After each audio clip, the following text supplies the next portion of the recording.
What is up, guys? Tyson DELACRUZ here. Thank you so much for rocking with me.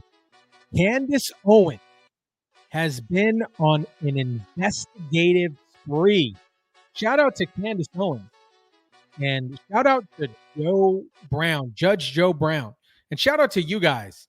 Thank you so much for everybody that's watching. Drop your comments down below and smash the like button if you kindly would. Oh, and if you're not part of the Discord group yet, there is a link in the description down below that'll invite you to the private Discord group. It's new, the community's there, and it's going to be tons of fun. Anyways, I haven't watched this video.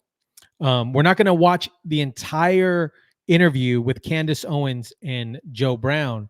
I pulled a small segment from the entire video to narrow down, speaking specifically regarding Kamala Harris and her family. So hopefully you guys enjoy this. Let's dive into the video. To me like an empty vessel, and it was interesting to read. I'm not saying obviously that everything this journalist wrote was real, but I do take his points about her mother being a government agent quite seriously, because of just, he says, even in her demeanor, because then when I spoke to Kamala's family members, they said, far from this depiction that she has of this, warm, fluffy upbringing, that actually her mother was quite militant with her. And if we're thinking that she was involved with the government and MK Ultra, you're talking about psychological conditioning, that Kamala has been psychologically conditioned since her youth. And what's really stunning, and this is kind of what became a big question in my mind, is as she creates this book, of this work of fiction as a way to blackify herself, to make Black people think that she, spent so much time in Harlem, and she was. So really quick, we're going to get back to the video, but what Candace Owens is referencing is Kamala Harris wrote this book prior to her running for presidential candidacy back in 2020. And Candace Owens has completely debunked like all the stories regarding her grandmother being Black. She actually took one of the workers because her family was they used to own slaves. And she basically took one of the help and said that it was her grandmother. And she's saying that, she did all these things in Harlem and was raised in the middle class. But we know that ain't the situation. That ain't the situation. Was around Black aunties and Black uncles. And the thing that is stunning to me is it wasn't necessary, right? You can run as a white person, you can run as an Indian. Vivek just ran as an Indian. Hillary Clinton almost won, as running as a woman, lost twice. But the point is that, like, you're allowed to be white and run. We don't have an issue with a white person becoming president of the United States. Joe Biden was just the president of the United States. So what specifically was the reason, and this is where I had to get to, that they worked so hard to blackify her, to completely ignore her plenty of white relatives? And that's what makes me think it's got to be a pretty big secret. You know what I mean? They're trying to basically obscure her true lineage in a way that if you're thinking she's Black, your brain's not even processing that she might be related to like a Hillary or somebody else. So that really stands out to me, is how unnecessary the Blackification was. I'm coming up with this word here, Blackification, but it's a bit weird. You're getting there. See, and the other thing is, vote Black if you're Black, so you don't deal with the qualifications. You just vote. Skin is kin. But the problem is, she's lying about that. But the other problem is, and I don't have anything against it, you're supposed to vote for her because she's Black, but she's got a white husband. So the bottom line is if she can sleep with the white husband, then you can vote for a white man for president without any feelings of guilt. Right. So they're trying to rely on, you got to be this, that, and the other. And one of the things that gets me is this conditioning thing. 50 years worth of propaganda to prepare for where you're going right now with this rainbow cult they're trying to impose as sort of an official cult or faith for the country. You also have something else going on. The Democratic Party was founded in the second decade of the 19th century for the purpose of protecting and spreading slavery. It perfected the art of enslavement. And one of the things that I found most scary about this, I worked for a DC think tank more than a half century ago, and we studied this. And I remember having to read the slave pamphlets that were on microfilm in the Library of Congress. And one of the secrets to the enslavement process was put the elements of slavery into the Negro's culture so they would teach slavery to themselves without realizing it. So what's happening is this party of the slave masters that put this process in place has used it for something else. They don't grow cotton anymore, but there's a plantation, but they make rainbows on this plantation, and they evoke the elements of the slave culture that are in place to get the Negroes to vote for them without thinking about it. And the person they put in becomes most vulnerable to being isolated. Hillary Clinton, for example, came from a very interesting family, Rodmans. They were staunch Republicans. She was a cheerleader for Goldwater, one of the Goldwater girls. She was chairwoman of the Young Republican chapter at Wesley All Girls University for 3 years as a Republican until she met Bill Clinton. So then she switches over. But I find that very interesting for somebody to be saying it's okay for Hillary to flip-flop on the parties. But Hillary was always a wannabe, and her parents were very much middle class, and she wanted to get outside of that. And she had a history of really downing her husband, Bill Clinton, because of his low origins. But Clinton was a smart man. And she was somebody that was isolated because she had no real connections to anything. So she became somebody that was subject to manipulation. You also have Kamala, which, by the way, is the name of a Hindu goddess, and it's not a black name. It's a Hindu name.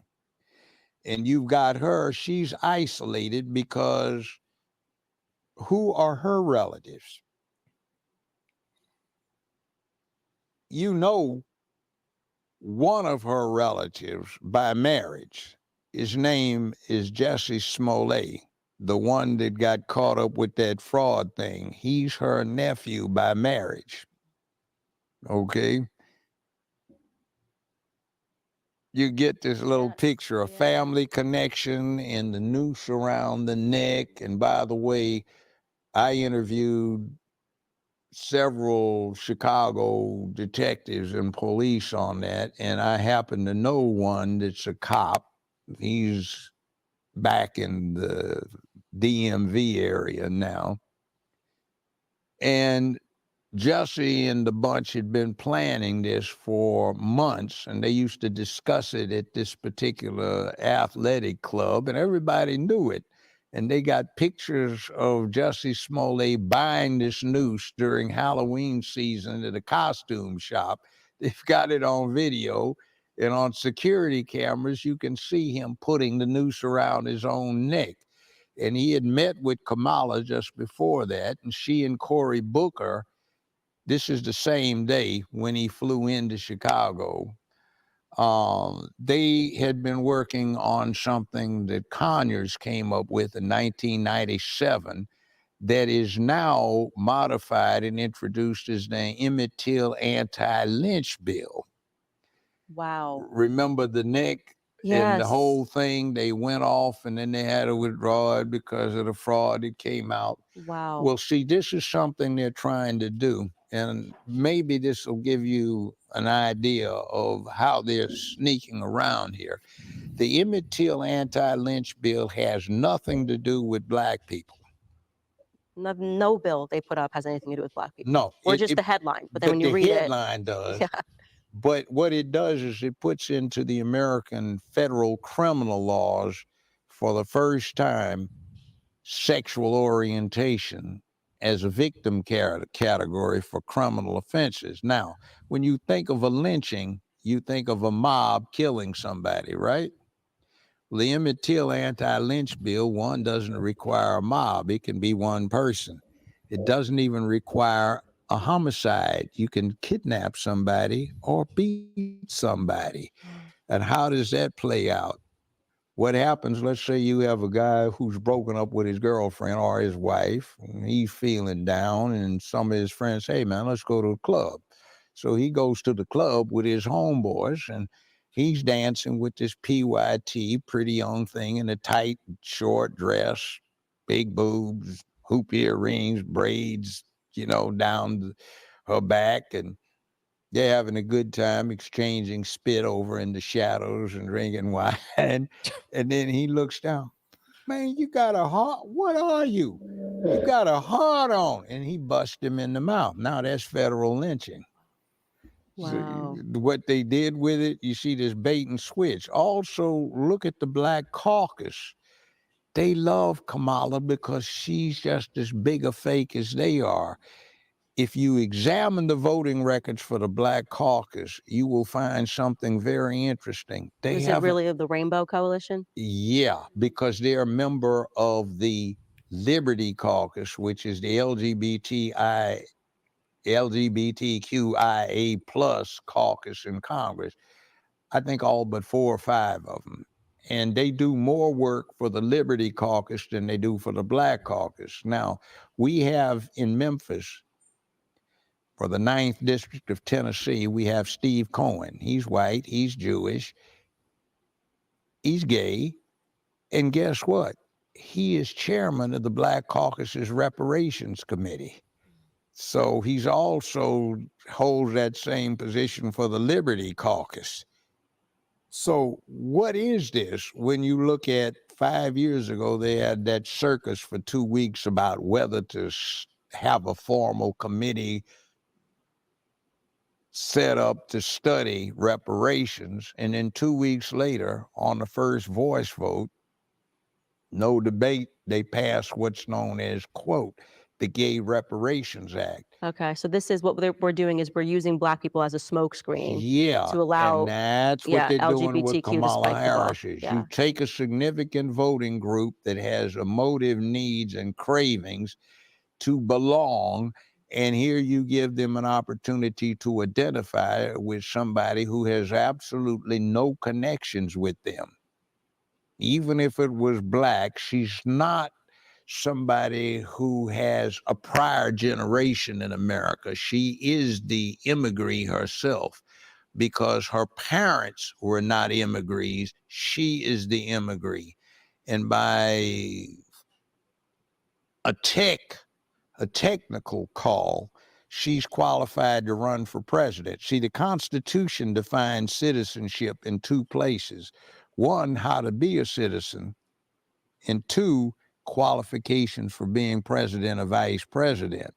So technically, you can be a citizen, but you can't be president, like, say, Cruz down in Texas.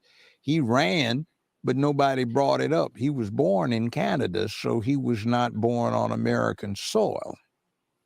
But see, Kamala was born in the same hospital my ex-wife was born in when my now late mother-in-law was a paternity nurse in that same hospital. So she's born on American soil. So I don't think they had any intention of having somebody just come in right there and getting in that easy way, but she matches the bare bones qualifications. But you get somebody like that, they're easy to manipulate and control because they've got no connections with this place. I think it's quite a tell that Kamala doesn't have any children of her own. It's something that I think is concerning. I know that the left freaked out and Taylor Swift posted a picture of her with a cat when JD Vance accurately said that you don't want a bunch of like childless cat ladies running things, and I agree with that. And I also agree that similarly in the exact same vein that it is concerning when you have basically a coalition of childless cat women and so many homosexual men, people like Cory Booker. I don't know if everybody knows he's homosexual, but and in these positions of power who are informing policy very removed from a certain kind of compassion. And I know people, they tried to make it seem like you meant, oh, women that are struggling with fertility issues. That's not what we're talking about. We're No, talking you're about not. people that have zero inclination, desire toward family, but they want power, right?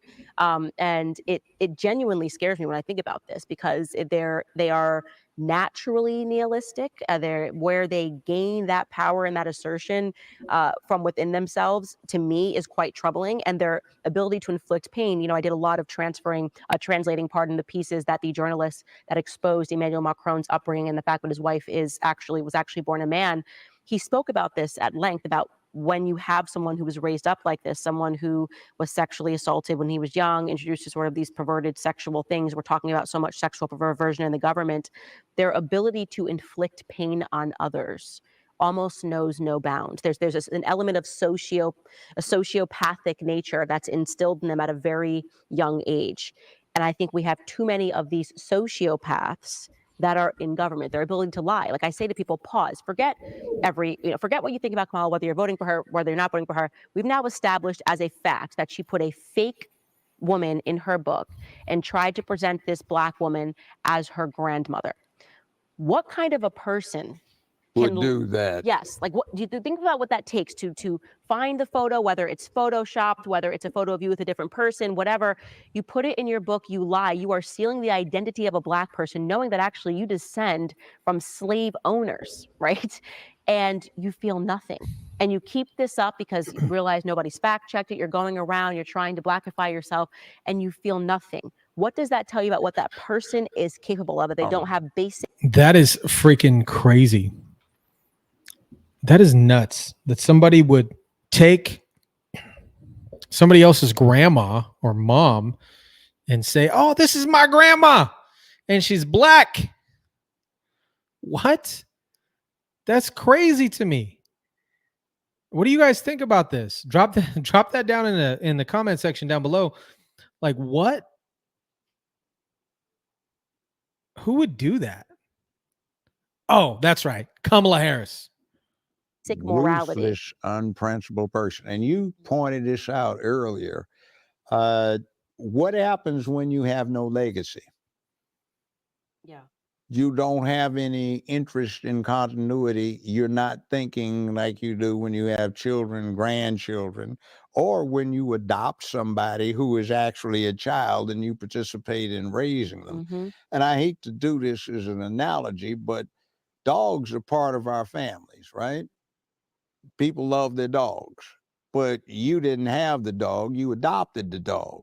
Well, if you adopt a child, that becomes your child. You raise that child. Now, she adopted 2 teenagers, which, that doesn't count. They're already Wait, grown. who adopted a teenager? She adopted her husband's 2 children. Oh, yeah. Yeah, that doesn't count. No. So what happens is, what is her stake in tomorrow? I mean, if you went out and you adopted a 9-month-old, a year and a half, 2-year-old, 4-year-old, and you're raising them, you've got an interest in tomorrow. Mm-hmm. But you see, that's like that example I gave you of, you come down the jungle trail with an antelope across your shoulders and you see this war party about to fall on your village. Nobody's looking. Do you sneak off or do you sound the alarm and maybe die to sacrifice for your village and your people and your descendants? Or do you just turn around and run? Kamala turns around and runs. Yeah. She has no stake in tomorrow. No stake in this. And her connections are suspect, but her connections make her vulnerable. It's like, I was in California when a lot of this was going on, and she and Willie Brown got detailed in the LA Times and the San Francisco Chronicle a lot about what they were doing. So you're in your 20s, and this is 30 years ago, and you're getting paid $72,000 a month for showing up at 2 meetings a month, maybe 15 hours for the month, and everybody else on this panel that you're on is 65 to 70 years old with a lifetime in medicine, and you have absolutely no medical background, and you're getting paid $72,000 a year because you're a mistress to somebody that's 60 years old and has put you in there, and then he gets you sort of promotion to another aspect of the same setup. and you get $120,000 a year for showing up for 2 meetings a month, and she misses 20% of them. And this is 30 years ago. $120,000 30 years ago is making $250,000 now. Wow. And people need to know this is the true story of Kamala. People aren't making this up because it's election season. You can go back and read the article in the LA Times, San Francisco Chronicle. I've read them. They were basically like, this woman is sleeping around and she's making a ton of money. You know, she slept with Willie Brown and he's just putting her into Montiel. Yeah, that's right. Putting her into positions of power. And then there's the other thing too. They talked about how she got on with the DA's office in Alameda County and also some other things, and even getting to be U.S. Senator, which I found very peculiar because, you know, now senators are elected by constitutional amendment. They used to be appointed by the states. She is the first person, the only person in California's history to run with no Republican opponent for U.S. Senator. Wow. I did not know that. Yeah, see, it's interesting, the whole 9 yards. And then there's another suspect thing, One West Bank. George Soros was the major investor in One West Bank. Mnuchin, later the Obama administration, and for 1 year in the Trump administration before he got fired, he was CEO. This is when they were having that mortgage foreclosure fraud situation. All right.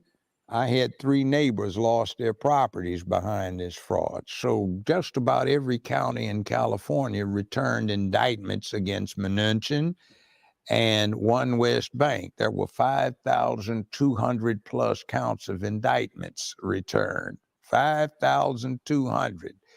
Well, Soros and Mnuchin raised a lot of money for Kamala, quite a few $1 million for her to run for the office of Attorney General of the state of California. When she got elected, she used her authority to consolidate all of these indictment counts and dismiss them.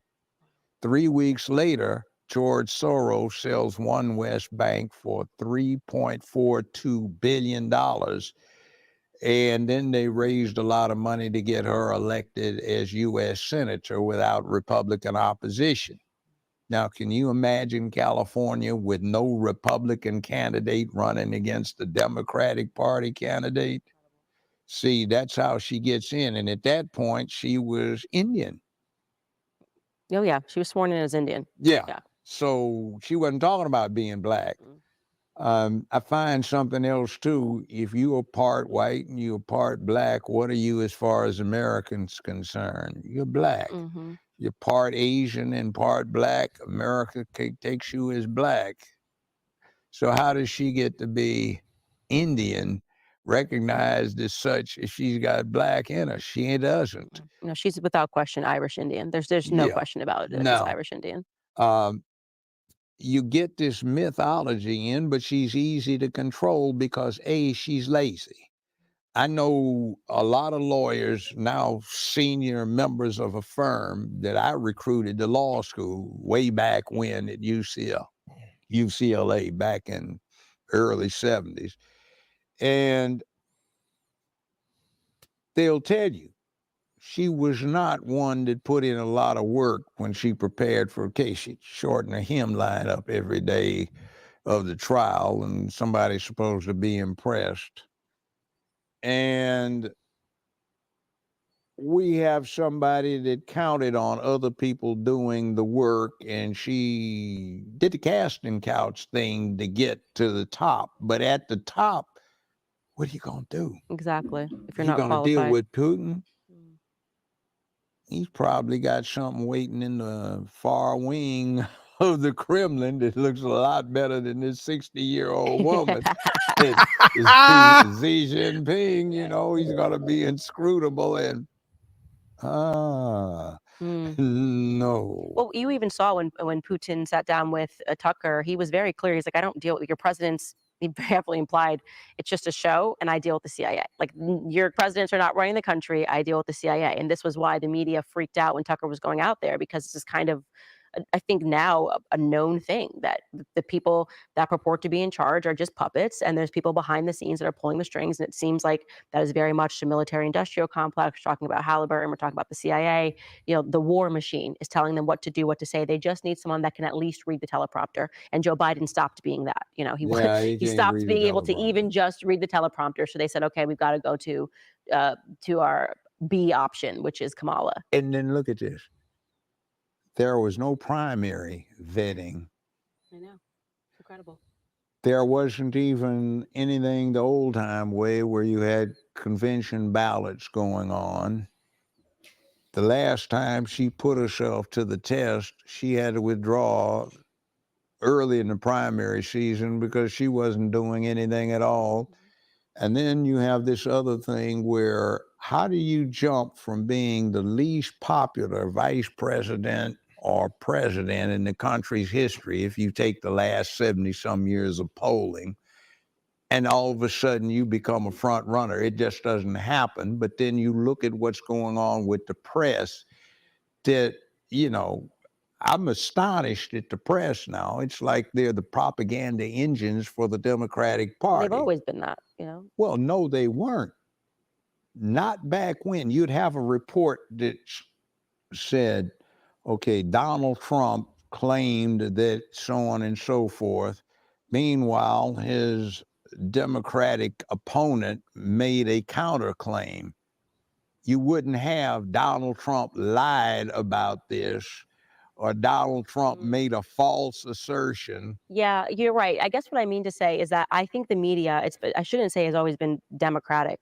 Whichever candidate was going to get them the war they wanted. And I think right now we are on the brink of they want World War III. I've been saying this for 2 years on my show. It's been very obvious the way that they're covering everything. We're going to get dragged into another war. And I don't think that I actually know, because he has said this, that Donald Trump is their war candidate. Trump has been very much, he started out much more isolationist, full stop. He was like, every boy needs to come back home, America first. Now he definitely has already said that he doesn't support what's happening in Ukraine, that we shouldn't be involved in Ukraine. That's not going to work for the war class. They're laundering money over there. I think they want to make this thing bigger.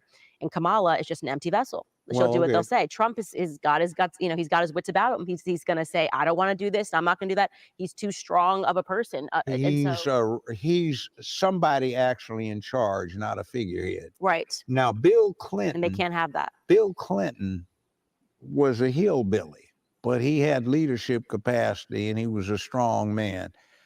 I remember something that I saw him do that was very fascinating. 40 some years ago, they had a coalition down here in Arkansas, and they met up in Jonesboro at a synagogue.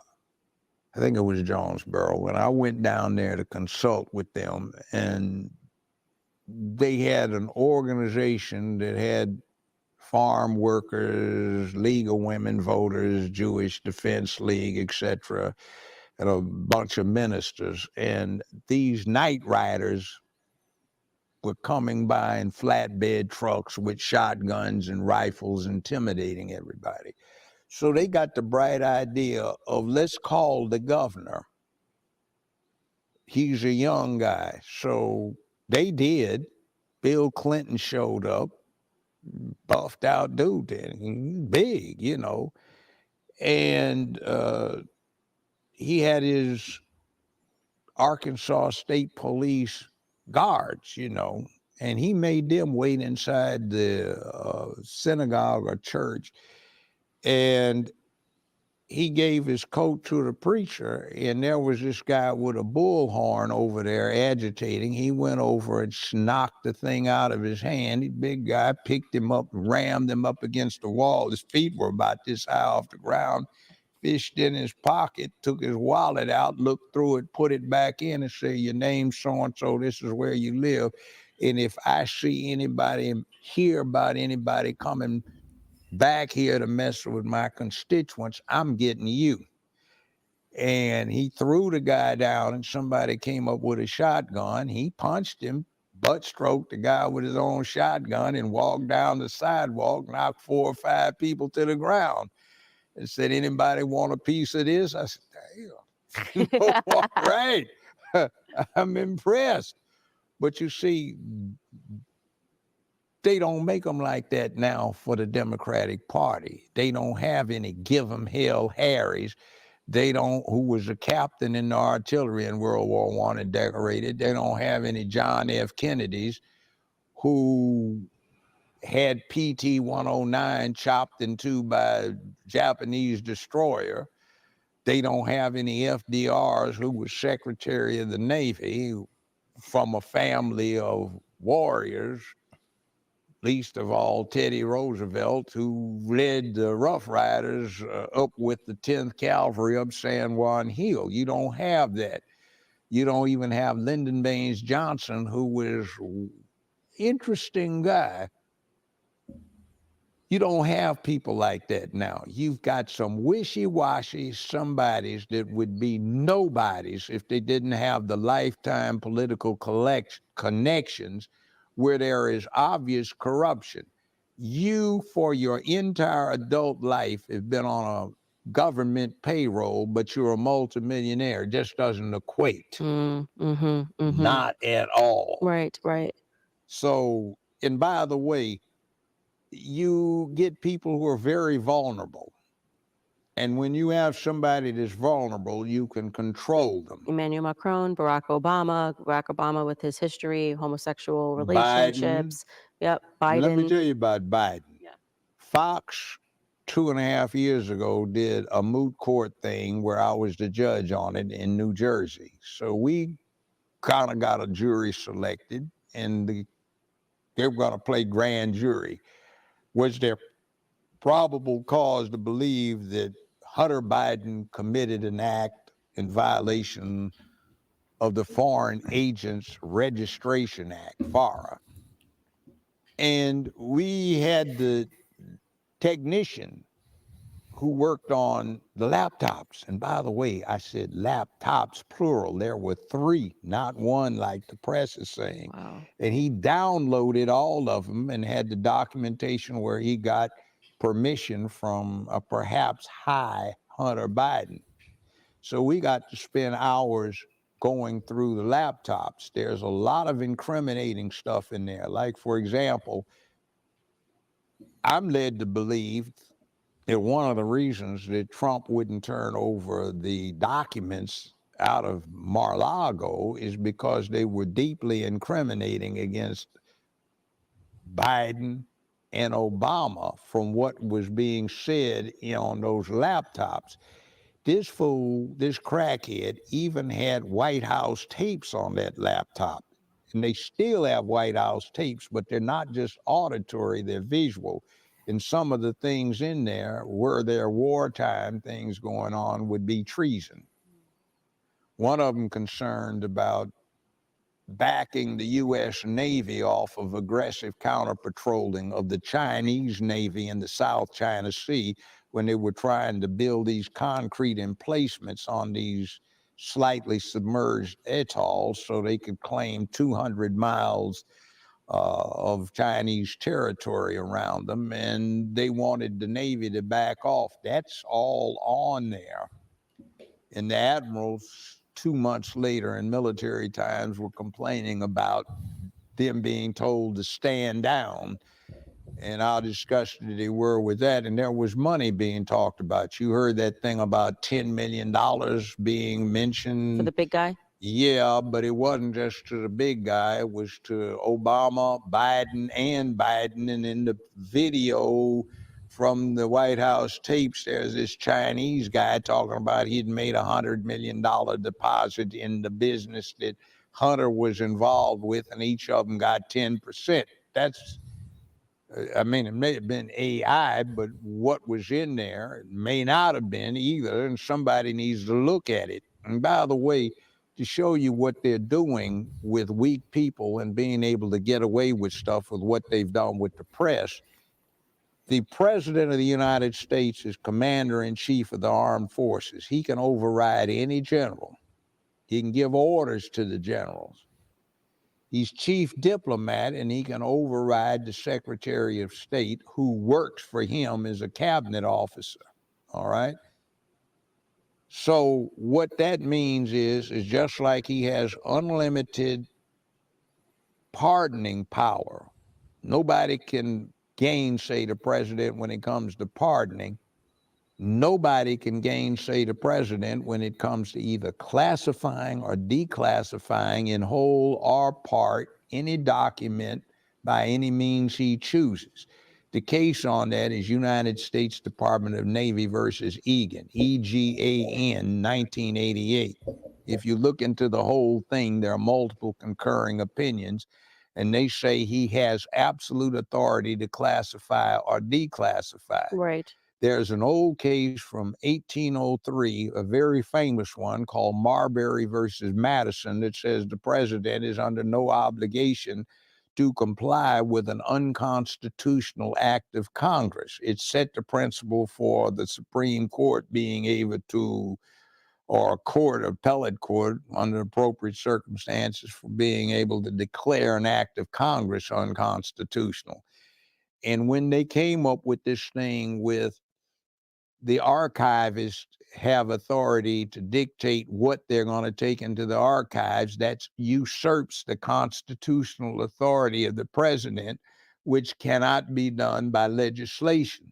So that act is unconstitutional. And considering what we were looking at from those laptops, the downloads, it looks like there was some very incriminating stuff that Trump did not want to surrender to the archivists because that would allow the culprits to get control of them and cover their tracks. Today's economic environment is still really stressful for a lot of us, but with someone as little as running Twitter, he wasn't really. Got it. Okay, because I was wondering, I was saying for me, it's like, why isn't Trump just released to the public? You know, I remember how much collusion was happening even with big tech back when Jack Dorsey was running Twitter. He wasn't really running Twitter. It was more like the Democratic Party was running Twitter. But I remember going through text messages and the Ashley Biden diary stuff, but also some claims of incest between Hunter Biden and his niece. Hunter Biden was texting with his parents, saying like about her claims or whatever it was, and the media just left this alone. Well, that's the salacious stuff. Yeah. If you get into what's on the laptops in terms of he thought he was going to be a porn star. Yeah, it's crazy. It's interesting some of the people he's having sex with on the videos that are in there. It's pretty graphic, full frontal or back, whatever you want to put it. Were there other political daughters that were in? Yeah.